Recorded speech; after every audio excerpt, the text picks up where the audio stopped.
If freedom failed.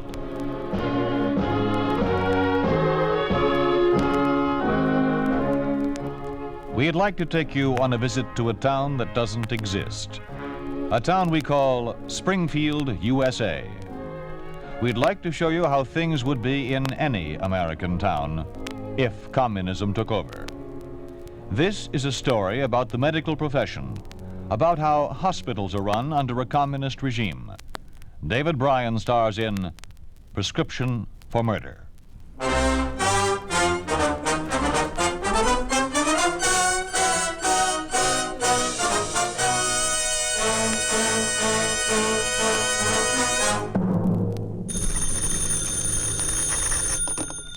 Dr. Brooks' office?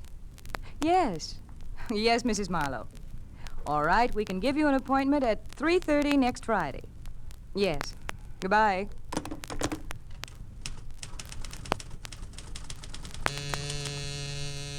Mr. Crane?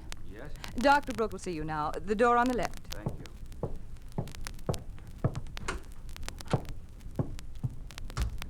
Dr. Brooke?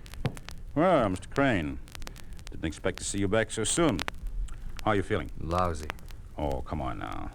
You were coming along nicely the last time you were here. Unbutton your shirt, please. Still got some pains in my chest. And my throat hurts. Now, breathe deeply. All right.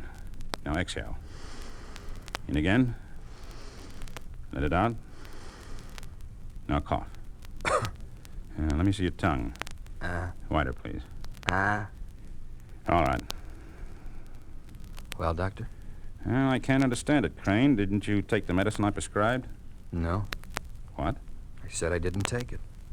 Mr. Crane, I can't help you if you don't want to help yourself. Oromycin is the one thing that can help you. You'd have been cured by now. Dr. Brooke, have you tried to have a prescription filled lately? I know. I have sample supplies here. Why? I'm not a member of the Communist Party. And what difference does that make? Look, Doctor, we're under a new form of government here in America, communism. It's becoming increasingly difficult for anyone who isn't a communist to get anything. Food, clothing, and medicine. Do you mean to tell me they refuse to give you the oromycin that I prescribed? No. No, not exactly. When I presented the prescription, they asked me for my party card. That's common procedure now, you know. When I told them I wasn't a member, they suddenly discovered they didn't have any oromycin. They gave me these instead. What are they? You asking me? Oh? Would you mind leaving them with me? I'll have them analyzed. Glad to. They're not doing me any good. But you can't go in there. Dr. Brooke has a patient. I have no time to wait. Oh, I'm sorry, Doctor. He wouldn't wait. That's all right, Kathy. Kathy, do you have a duplicate of the prescription I gave Mr. Crane last week? Yes, I do, Doctor. Give him a few capsules from our stock. Yes, sir. Crane, check back with me at the end of the week. Kathy will give you an appointment. Thanks, Doctor. Mr. Stark, I believe, of the police. That's right. I was in last week. Yes, I recall. Bronchitis, wasn't it? Yeah. Let's see your throat. Yeah, that seems perfectly clear. Let's try your pulse. I think it's all cleared up, Doctor. I feel fine. Yes, you seem all right. I'm somewhat surprised. Don't you have faith in your own curative powers, Doctor? Of course, but without the medicine I prescribed, I don't see how you managed to recover so fully. What do you mean without the medicine? I took the capsules as you directed. You mean your prescription was filled? Of course. I received an ample supply of, whatever you call them. Oromycin. Yeah. Well, that's strange. The man who just left here said he couldn't get any. The supply was gone. Oh, him. Well, you forget, I'm an officer in the party. Oh, yes, of course. Yeah, there are all sorts of advantages to being a party member, Doctor. Now, a famous surgeon like yourself, you could go far. No, thanks, Mr. Stark. I'm quite contented as I am. Oh, that's too bad. Then you won't like the news that I bring. Now what? As head of the local division of the police, I must tell you that the Ministry of Public Health has asked you to be transferred to Springfield Hospital. We feel that your private practice is not in keeping with our program of controlled medical care. I am quite familiar with that program, and I am not interested in it. Now, if you don't mind, I have a great many appointments today. Please report to Dr. Holmes at the hospital on Monday when you'll begin your work there. I said I have no desire. They'll be expecting you. See that all of your equipment is moved over to the hospital by that time, or it'll be moved for you. Now, see here. If you don't can't- comply with the report, your license to practice medicine will be revoked, and you may find yourself in grave trouble. Good day, Dr. Brooks.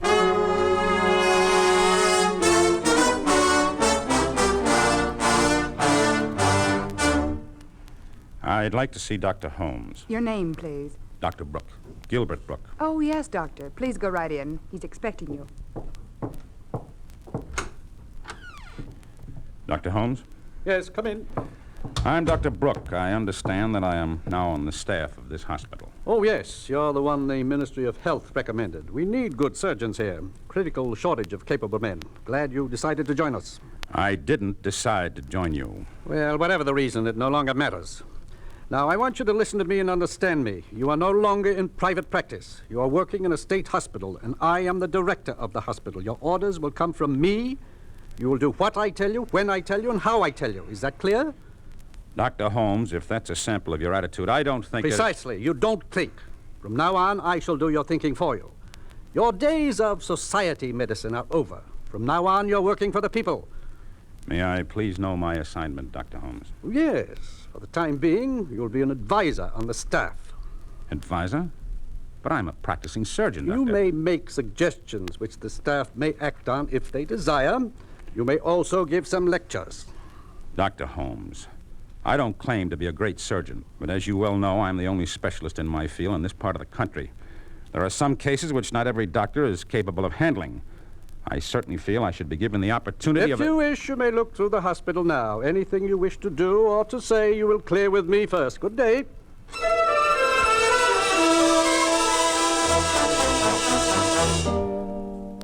This is the inpatient waiting room, Doctor. This is where we receive our cases each day. The examining rooms are down the hall there. I'm afraid I don't understand. We've already visited an inpatient room. Well, the first one is for members of the party and a few selected officials. There's a list of persons who may be treated through that part of the hospital. I'll see that you get a copy.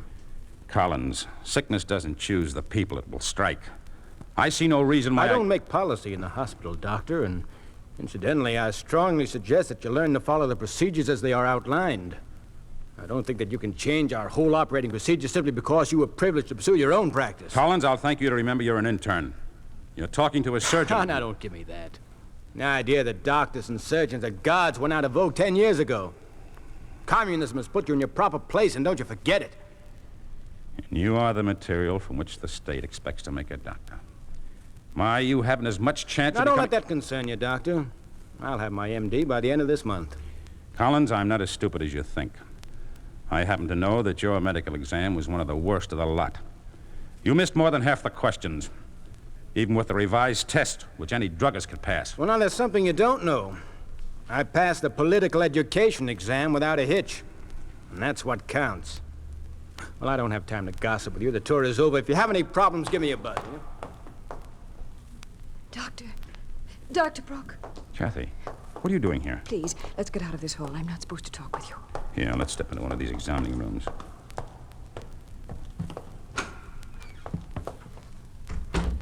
What's the matter? Doctor, it's just terrible.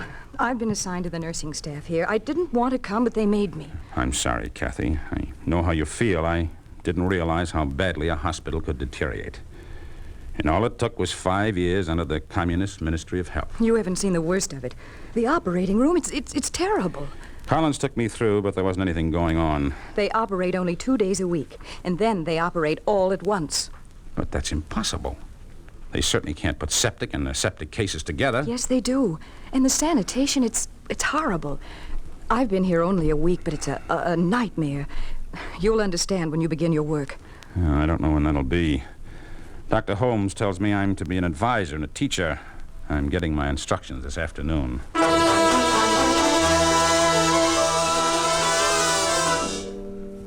Dr. Brooke, you've met Mr. Collins? Yes. Yes, I have. Then we'll get down to business. As you know, the medical school is located here in the hospital. That makes it easier for the students to get a close-hand picture of our work. Now, the course takes 18 months. 18 months? Yes, 18 months. The classes, which you will conduct, begin at 8:30 in the morning till 11. On the 2 days that we operate, they are permitted to watch the operations. So the actual time you'll spend in instruction will be 2.5 hours a day, 3 days a week. May I ask the exact qualifications for a medical degree and how the tests are conducted? Mr. Collins, if you please. Well, 20 medical questions are given to students about a week in advance of the tests. We ask them 8 of the questions. The time limit is 15 minutes. Is that all? Well, then, of course, there's the political education test, which usually lasts 4 hours. There's one more thing, Brooke. From time to time, some of the students will miss a few of the medical questions. Do you mean to tell me that a student receives his test paper a week in advance and still cannot answer 8 questions? Occasionally it happens. The political education does not leave much time for outside study. In the event a student should miss some of the medical questions, you will wait until the results of the political test are published. And then? If he passes in political education, he will be graduated.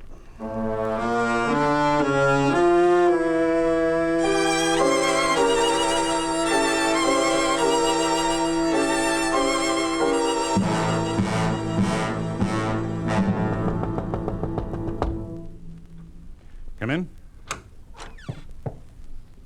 Kathy, come in. Dr. Brooke, you must help me. What is it, Kathy? This hospital, I can't stand it any longer. Look at me. Look at my uniform. Why don't you get a clean one? Every doctor and nurse is entitled to one clean uniform each day. We use the same gowns, the same gloves for all the operations. Kathy, there's not much I can do. I'd like to help you, but I'm... Dr. Brooke, Nurse, what are you doing here? Why, I sent for Dr. Holmes. Nurses are not permitted contact with the doctors without express permission of the head nurse. I'm sorry. Dr. Brooke, I'm taking you out of the school. You will begin tomorrow to show some of our doctors some of the more advanced technical operations, so they may widen their scope in this field. How long will this course be? There won't be any course.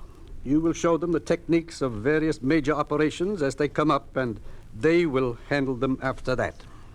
Am I to understand that they are to perform an operation after watching me only once? That is correct. You will begin tomorrow morning in the operating room at 6 a.m. I'd like to see the patient first. That won't be necessary. Won't be necessary? How do you expect me to operate without examining the patient first? And what is the nature of the operation? As a matter of fact, I can't tell you that either. I don't know who you'll operate on or for what. Never can tell what'll crop up. But I must know what instruments to order, and I must Be have... in the operating room tomorrow morning at 6, ready to operate. They don't bother much with formalities here, do they? It's much worse than you think. But if it's any consolation to you, I'm on duty in the operating room tomorrow. I'll find out what I can about your patient.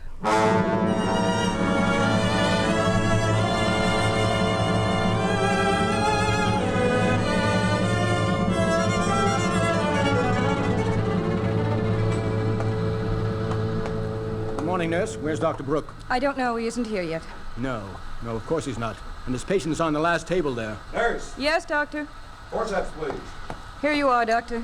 Here's another case. Put him over near the end. We need more sutures. There aren't any more sutures. Use something else. Where's Dr. Brooke? I'm here. Which is my patient? Here comes another patient. The nurse will help you. It's a goiter case, the last on the table over there. Yeah, let's go take a look at her. By the way, are you assigned to me? I'm assigned to everybody. I'm the only nurse on duty. One nurse for 5 doctors? Yes. Good. And where are my instruments? All the doctors use the same ones. They're on the table. Nurse, please. Coming, Doctor. Here's your patient. You'd better get started, Doctor. I'll help you all I can. Good morning. How do you feel? Not very good, Doctor. Will I be all right? Oh, I think so. Open wide, please. Nurse? Minute, please. It pains so, Doctor. Yes, Doctor. There's no chart for this woman. I'll give you her pulse and respiration. You write it down for me. I can't do that, Doctor. The doctors have to take care of all that. See, here come the other 2 doctors. My hands are full. I don't believe it. This is a nightmare. Nurse, oxygen here. How can they operate on 5 people at one time in one room with one nurse? Do the best you can. We have 15 more cases to operate on by 1 o'clock. Nurse, get over here. Get this oxygen going. Yes, I'm coming. Doctor, I'm scared. What's wrong? There's nothing to worry about. Here, I'll hold this over your nose. You count till you reach 100. Oh, Doctor. 1, 2, 3, 4, 5.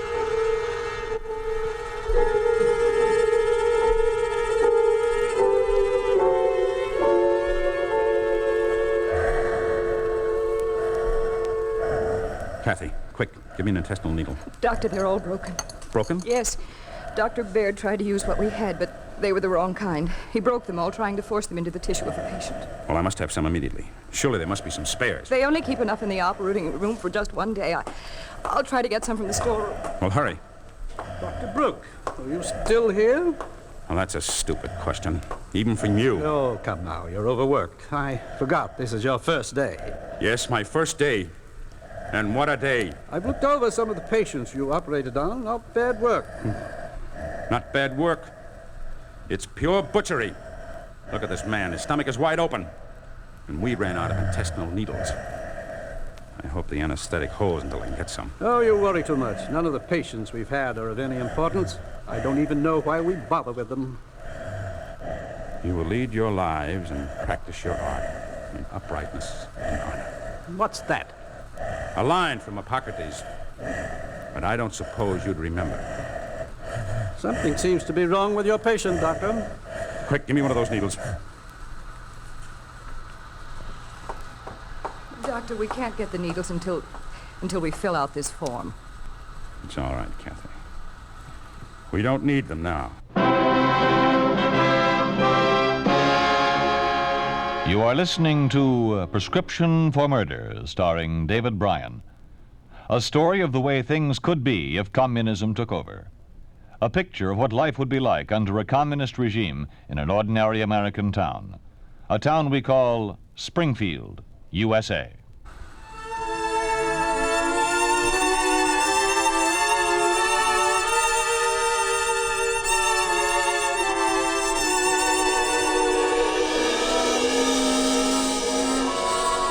I don't know what's the matter with him. His name was on the call sheet to operate yesterday, and he didn't come in. I talked to him, and he said he refused to operate. Refused to operate. Well, see about that. Yes, Doctor? Send in Dr. Brooke. Yes, sir. Perhaps it will take some time for him to get used to conditions here. Come in, Dr. Brooke. Good morning. Now, what seems to be the trouble? I'm told you refused to do any operations yesterday and today. That is correct. And I intend to do no more until some changes are made. Put your suggestions in writing. I will consider them, but you must continue to work. Nobody can order me to commit murder. And to operate under the conditions in your surgical department is pure murder. You have always had a private practice. You just do not understand the workings of a large hospital. Who is responsible if an accident occurs and the patient dies? You are. Do you refuse to cooperate? Yes. But since this is a communist hospital, let's call a meeting of the whole staff and I'll present my ideas. Then we can decide by vote whether they can be tried out. We do not call meetings to present wishes or demand changes. We call meetings to decide how we can best obey orders and to criticize our faults. Now, you do as I suggest. Put your ideas in writing and I will consider them. In the meantime, you will continue on in the operating room, effective immediately.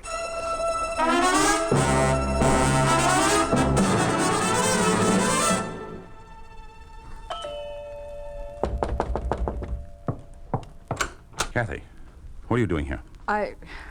I'm sorry, but I had to come here, Doctor. I have Mr. Crane with me. Who? My good heavens. Come inside, both of you. Bring him into the living room. Now, here, on the sofa. Mr. Crane. Mr. Crane, can you hear me? You remember me, Doc? Yes, of course. Here, drink this. You'll feel better. That's good. Help me up. Here, put this pillow behind you. There. Oh, Doctor, I hate to break in on you in your home, but I didn't know what else to do. Get my kit over there on the desk. Let's get your pulse. Crane, what's this all about? Doc, I've been trying to get to see you for weeks. They wouldn't let me. Who wouldn't? Interns at the hospital. I don't have a party card. They said Here you are, Doctor. Get the thermometer. Go on, Crane. After I saw you last, 2-3 months ago, I kept getting worse. My wife took care of me as well as she could. Now she's gone. Put this in your mouth. They sent her someplace. Don't talk. Kathy, come into the hall a moment. Will he be all right, do you think? He's half dead.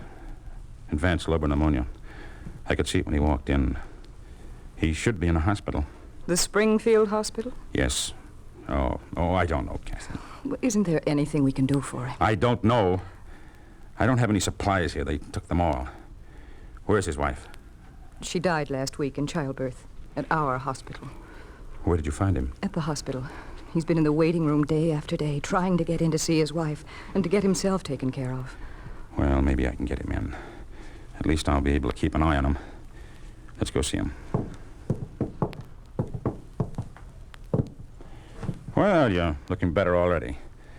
Let's see your temperature. Pour another drink, Kathy. Why did my wife die, Doctor? I don't know. I didn't know she was in the hospital. They called me in. They asked me if I wanted them to use penicillin to save her. I told them to do anything they could to save her. Go on, Crane. You know what they wanted? A card. Are you a member of the Communist Party, they asked me. No, I told them I wasn't. They said I'd have to pay for the penicillin. $500, they said. 500? I told them I'd get what I could. Every day I brought them a little more money. I worked, I stole. I even killed a man, Doctor. Then I ran into your nurse and she told me my wife died over a week ago. Died. She's dead. Kathy, do you know who the men are who took that money from him? I think so. One of them was Collins. The other's a new doctor there. A grisly business. Kathy, take him to my room and make him as comfortable as you can. All this butchery has gone far enough. I'm going to see that something is done about it.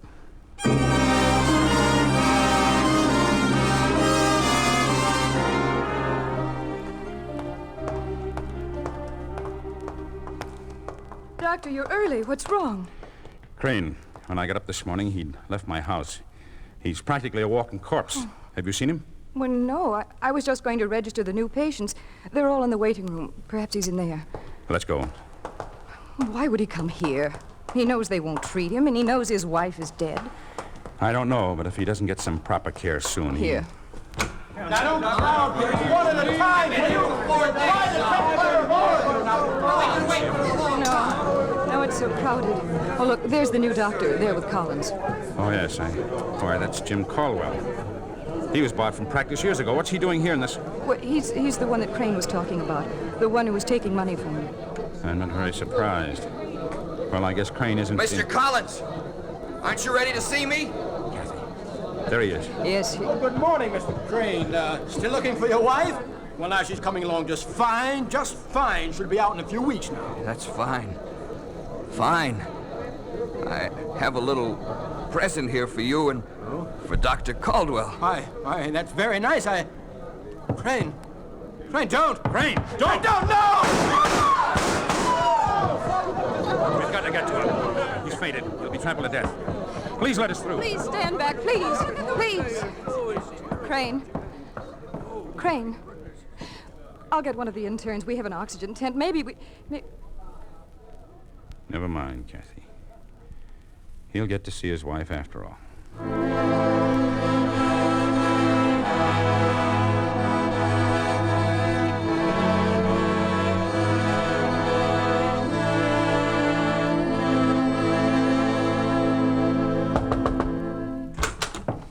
Dr. Brooke, what do you mean by bursting into my office? Dr. Holmes, this is Mr. Stark of the police. Yes, I know, Mr. Stark. Good morning, Dr. Holmes. Is there something I can do for you, Stark? I don't know. Dr. Brooke insisted that I come along. All I'm here for is to find out about the shooting this morning. Most unfortunate thing. Two of our finest doctors. Do you know why they were shot, Dr. Holmes? Did you know they had been accepting money for medicine? Your two finest doctors were taking money from Crane for medicine for his wife, who died over a week ago. I am not responsible for their actions. However, if you have any proof of your accusations... Proof? Look around you, Doctor. 5 years ago, before we received our liberation, Before we were gifted with new freedoms by communism, the Springfield Hospital was a model of efficiency in modern medicine. Now look at it. 3 years under communism have made it a butchery shop, a mockery. Dr. Brooke, I'm beginning to weary of your talk. The trouble with you is you're living in the past. Conditions are what they are, and you can't change them. I think it's time, Dr. Holmes, that you explain to our friend here just what the policy of the party is. Policy of the party? Yes. Of necessity, Dr. Holmes and I must work quite closely from time to time. There are reasons for everything you see and for the things you must do. Reasons which are dictated by the needs of the state. I think perhaps Dr. Holmes can explain it better than I. Doctor? Very well.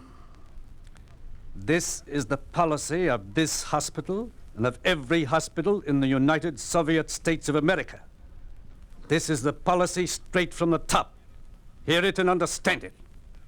Now, we have dispensed with the sloppy humanitarian viewpoint that wastes valuable time and material on useless dregs of humanity merely because they are sick. We have only one interest and one duty: to keep fit those who are of value to our communist state. These are the ones who will get our attention and our best care. We are not interested in the bourgeois majority who clutter up this country. They must die anyhow before we can build a worldwide communist freedom. To help them prolong their lives by adequate medical care would not only be a waste, but it would retard progress.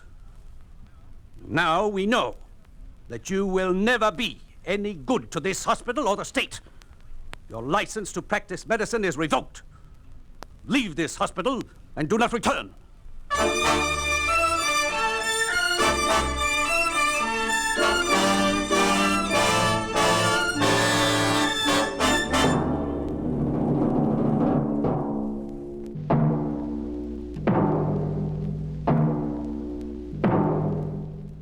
You have just heard what would happen to a member of the medical profession under a communist regime. You have just heard how a hospital would be operated in a country dominated by the communist. You think this could not happen? It did happen in the city of Luanfu in the communist-dominated country of China. It did happen to Dr. Ernest M. Lippe, M.D. Dr. Lippe and his nurse, Sigrid Bernildsen, were ordered out of Red China.